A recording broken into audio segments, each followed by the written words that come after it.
नमस्कार, जय हिंद, वंदे मातरम। दोस्तों, आप सभी का फिर से स्वागत है हमारे यूट्यूब चैनल एवाई टॉपिक स्टूडियो में। तो दोस्तों, आज हम फिर से लेकर आए हुए हैं रीजनिंग का पार्ट 3 टॉप 20 क्वेश्चंस, जो कि हर एग्ज़ाम में बार बार पूछे जाते हैं और आते भी हैं।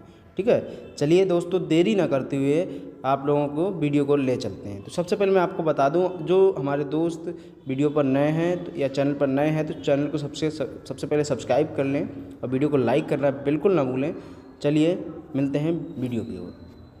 आज का पहला सवाल कह रहा है कि ए की माँ वी की बहन है। ठीक है, ए की माँ बी की बहन है और सी की बेटी है। देखिए, ए की माँ है, ठीक है, और बी की बहन है, ठीक है, सुने रहे ना, और सी की बेटी है, सुने ना।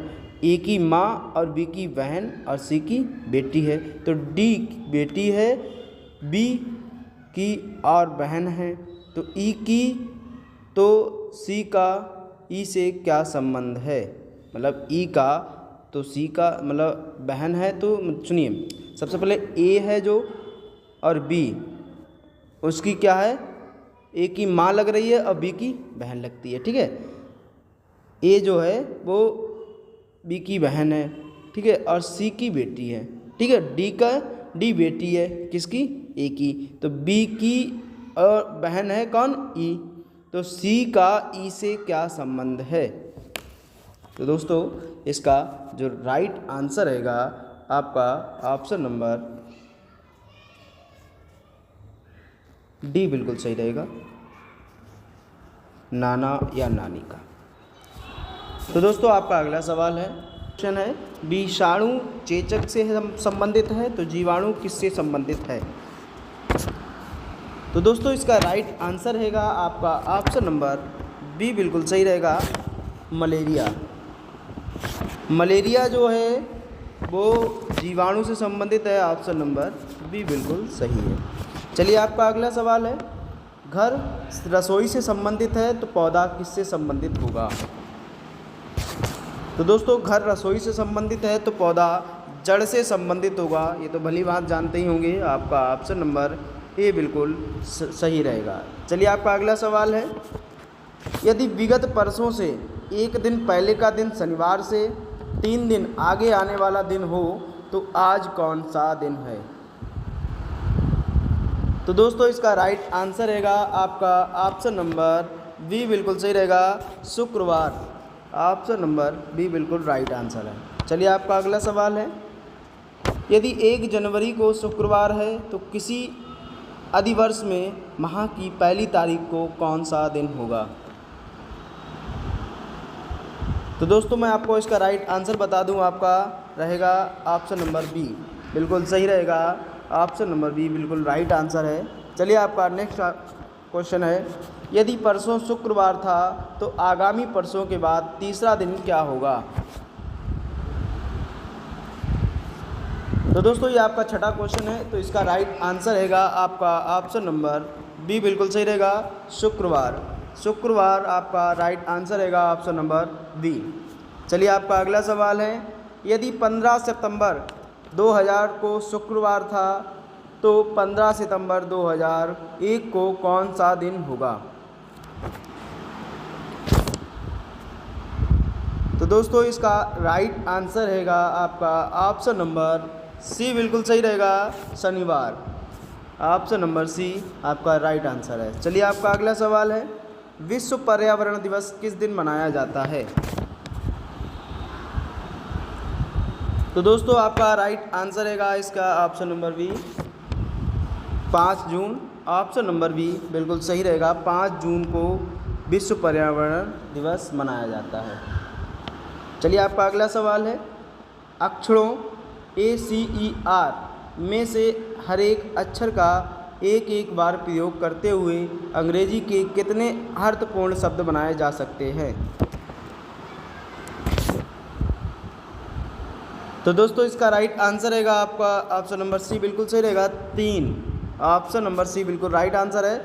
अक्षर ACER को हर एक अक्षर का एक एक शब्द एक एक बार प्रयोग करके हम लोग 3 अक्षर बना सकते हैं, 3 शब्द बना सकते हैं, सॉरी।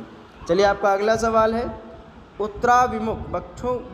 उत्तराभिमुख बच्चों की एक पंक्ति में रितेश बाएं छोर से 12वां है, सुधीर जो दाएं छोर से 22वां है, रितेश से दाएं का चौथा है। पंक्ति में कुल कितने बच्चे हैं?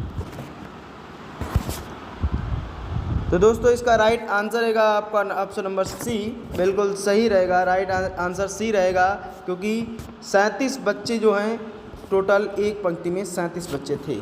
चलिए आपका अगला सवाल है, एक खास कोड में रेल को 5796 लिखा जाता है, 5796 लिखा जाता है और टेप को 3748 लिखा जाता है। उस कोड में पेयर को कैसे लिखा जाता है? तो दोस्तों इसका राइट आंसर रहेगा आपका ऑप्शन नंबर ए, बिल्कुल सही रहेगा। 44795 लिखा जा सकता है पेयर को मैथ में। चलिए आपका अगला सवाल है, निम्नलिखित 5 में 4 किसी प्रकार समान है, इसलिए उनका एक समूह बनता है। वह कौन सा एक समूह है जो नहीं आता है? तो दोस्तों इसका राइट आंसर रहेगा आपका ऑप्शन नंबर बी, बिल्कुल सही रहेगा, कमल। राइट आंसर रहेगा बी। चलिए आपका अगला सवाल है, कितने सार्थक अंग्रेजी शब्द ईपरी से प्रत्येक अक्षर को एक शब्द में से एक बार इस्तेमाल करते हुए बनाए जा सकते हैं? तो दोस्तों इसका राइट आंसर रहेगा आपका ऑप्शन नंबर ए, बिल्कुल सही रहेगा, एक ही शब्द बनाया जा सकता है इससे एक बार प्रयोग करके। ठीक है, चलिए आपका अगला सवाल है, प्रत्येक शब्द में प्रत्येक अक्षर का केवल एक बार प्रयोग करते हुए अक्षर UTB से कितने अर्थपूर्ण शब्द बन सकते हैं? तो दोस्तों इसका राइट आंसर रहेगा आपका ऑप्शन नंबर बी, बिल्कुल सही रहेगा, 2। राइट आंसर रहेगा ऑप्शन नंबर बी। चलिए आपका अगला सवाल है, निम्नलिखित में से विषम शब्द चुनिए। तो देखिए आपको बता दें, विषम शब्द चुनने का तरीका है कि 3 शब्द एक से ही होने चाहिए जो कि एक से ही संबंधित हो, बाकी एक शब्द जो है वो अलग होना चाहिए। तो दोस्तों इसका राइट आंसर रहेगा ऑप्शन नंबर डी, बिल्कुल सही रहेगा। राइट आंसर रहेगा डी, क्योंकि खाड़ी द्वीप और प्रायद्वीप एक ही होता है और अंतर्द्वीप एक अलग होता है। ठीक है, चलिए आपका अगला सवाल है, निम्नलिखित में से शब्दों में से इसमें भी विषम चुनना है। तो दोस्तों इसका राइट आंसर रहेगा आपका ऑप्शन नंबर डी, बिल्कुल सही रहेगा, नाइकी। चलिए आपका अगला सवाल है, निम्नलिखित शब्दों में से इसमें भी वही चीज़ है, विषम चुनना है। तो दोस्तों इसका भी वही आंसर रहेगा ऑप्शन नंबर ए, मोती। हीरा और कोयला ग्रेफाइट एक ही चीज़ है, क्योंकि ग्रेफाइट से ही कोयला से ही ग्रेफाइट होता है, ग्रेफाइट से ही हीरा होता है। ये चीज़ क्या है, सब एक ही है, और मोती क्या है वो अलग है। चलिए आपका अगला सवाल है, वही चीज़ इसमें पूछी गई है कि विषम चुनना है, तो इसका राइट आंसर रहेगा आपका ऑप्शन नंबर बी, बिल्कुल सही रहेगा, ग्रहिका। चलिए आपका अगला सवाल है, निम्नलिखित शब्दों में से विषम शब्द चुनना है इसमें भी। तो दोस्तों इसका राइट आंसर रहेगा आपका ऑप्शन नंबर ए, बिल्कुल सही रहेगा, रोगाणु।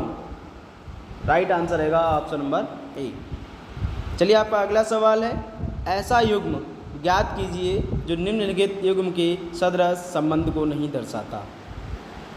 देखिए, मनोविज्ञान मन को दर्शाता है, शरीर रचना विज्ञान शरीर को दर्शाती है, दर्शन भाषा को नहीं दर्शाती है, और पुरातत्व विज्ञान पुरावेश को दर्शाती है। तो इसका राइट आंसर रहेगा ऑप्शन नंबर सी, बिल्कुल सही रहेगा, दर्शन। राइट आंसर रहेगा option number C. I hope दोस्तों आप लोगों को वीडियो अच्छी लगी होगी। अगर वीडियो अच्छी लगी हो तो वीडियो को लाइक करें, चैनल को सब्सक्राइब करें और वीडियो को ज़्यादा से ज़्यादा शेयर करें। चलिए मिलते हैं नेक्स्ट वीडियो में नेक्स्ट टॉपिक पर। जय हिंद, जय भारत।